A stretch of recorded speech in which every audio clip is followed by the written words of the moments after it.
U.S. lawmakers propose to change Chinese embassy address to honor Tiananmen massacre victims. Washington, U.S. lawmakers are introducing legislation to rename the street next to the Chinese embassy in Washington in memory of the 1989 Tiananmen Square massacre, a bloody chapter in modern Chinese history that the communist regime has tried to erase.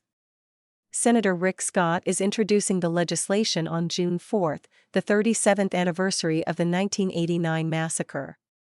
A companion bill will be introduced in the House by Representative Andy Ogles. The proposal would change the address of the Chinese embassy in Washington from 3505 International Place NW to 1 Tiananmen Square Memorial Boulevard, according to bill text shared with the Epoch Times ahead of its release. Scott said the proposal aims to condemn the heinous human rights abuses committed by the Chinese Communist Party and pay tribute to the lives lost on that horrific day.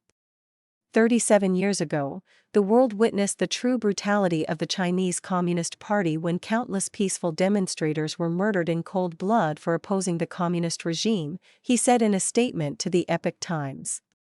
The regime has shown no remorse for this horrific event, has never taken accountability, and continues to commit severe human rights violations to this day. If enacted, a street sign reading Tiananmen Square Memorial Boulevard would be installed in front of the Chinese regime's diplomatic outpost in Washington.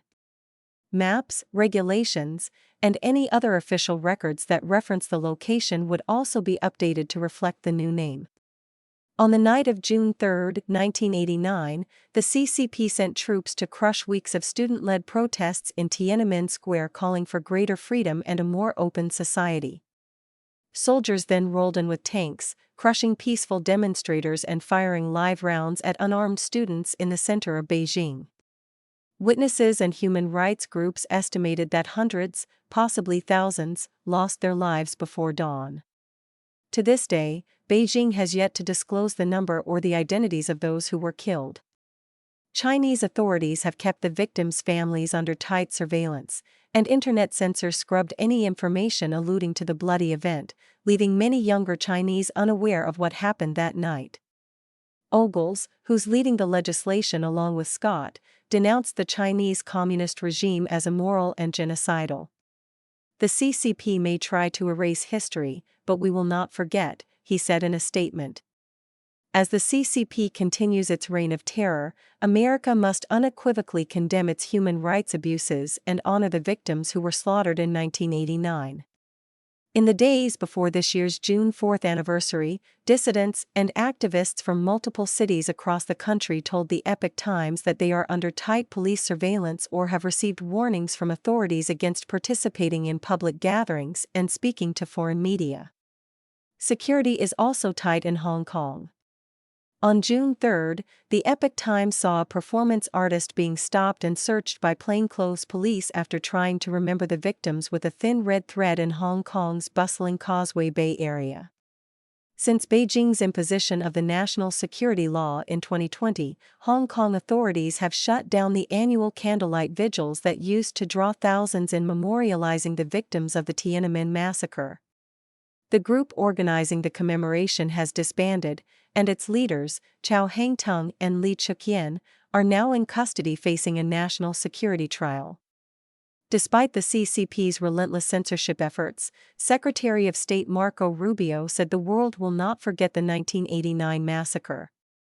On June 4, the world marks 37 years since the Chinese Communist Party ordered its troops to attack thousands of peaceful demonstrators in and around Tiananmen Square, Rubio said in a statement issued on the eve of the June 4th anniversary.